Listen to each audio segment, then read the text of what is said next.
नमस्कार. आज आपले शेतीवाडीमध्ये स्वागत आहे. मी आज माझ्या गट नंबर 174 या शेतामध्ये आहे. हा डोंगराळ भाग आहे. पूर्ण इथे कसल्याही प्रकारच्या पाण्याची सुविधा नाही, परंतु आपण एक शेततलाव केलेला आहे तो पलीकडच्या साईडला, आणि त्या शेततलावाद्वारे हे पावसाळ्याचं संचयन इथलं पाणी पूर्ण त्याच्यामध्ये संच करतो. जवळपास 70 मीटर बाय 70 मीटरच्या आकाराचा हा शेततलाव आहे. परंतु याच्यामध्ये हे 5 एकरमध्ये आपण 400 पेक्षा अधिक चिकूचे झाडं आहेत. आणि ही जी झाडं आहेत, ही साईडची झाडं पूर्ण ही चिंचाची झाडं आहेत. ही चिंच साईडनी लावलेली आहे. पलीकडल्या साईडनी नारळ लावलेला आहे. त्याच्या पलीकडच्या साईडनी चिंच लावलेली आहे. आणि हा मध्ये चिकूचा पोर्शन आहे. अतिशय सुंदर आहे. परंतु या गेल्या उन्हाळ्यामध्ये आताच्या कालच्या अतिशय जास्त तापमानामध्ये काही झाडांना थोडासा त्रास झाला.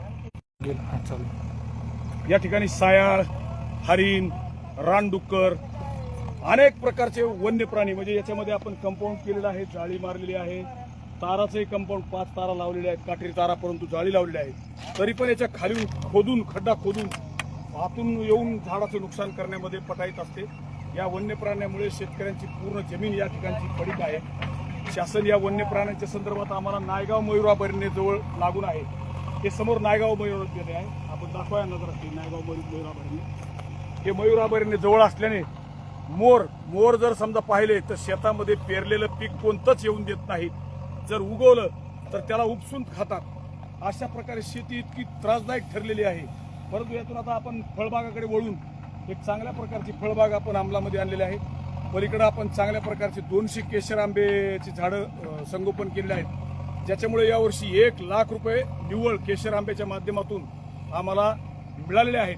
आणि माझा आता अंदाज आहे, हे जर समजा 400 झाडं चिकूची चांगली आली, त्याच्यामध्ये एक निवडक काही जागेवर आपण केशर आंब्याची एक निवडक काही झाडं लावले, चिंच लावलेली आहे. पण याचं सरासरी जर उत्पन्न काढलं तर मला वाटतं एका शेतकऱ्याचं चांगलं जीवनमान उंच होईल. सर्व शेतकऱ्यांनी शेततळ्याच्या माध्यमातून पाण्याचा संच करणं गरजेचं आहे. शासनाने माझ्या गावचा साठवण तलाव ही योजना रद्द केलेली आहे. त्याच्यामुळे खूप नुकसान या माझ्या गावच्या आणि पंचक्रोशीतल्या शेतकऱ्यांना झालेलं आहे. जर तो साठवण तलाव झाला असता तर हा सगळा हरित प्रदेश म्हणून पश्चिम महाराष्ट्राच्या बेसवर विकसित झाला असता. परंतु या ठिकाणी कुणीही शेती करायला धजवत नाही. माझ्या गावातला तरुण हा एक तर फौजमध्ये जाण्यासाठी प्रयत्न करतोय, पोलीस भरतीमध्ये जाण्यासाठी, BSF मध्ये पॅरामिलिटरी फोर्सेस याच्यामध्ये जाण्यासाठी प्रयत्न करतोय. दुसरा इथं काही औद्योगिक क्षेत्र नसल्यामुळं बेकारीच्या संदर्भामध्ये मात करण्यासाठी एकही तरुण बांधव गावामध्ये राहायला तयार नाही. त्याच्यामुळं आपण सुद्धा येणाऱ्या काळामध्ये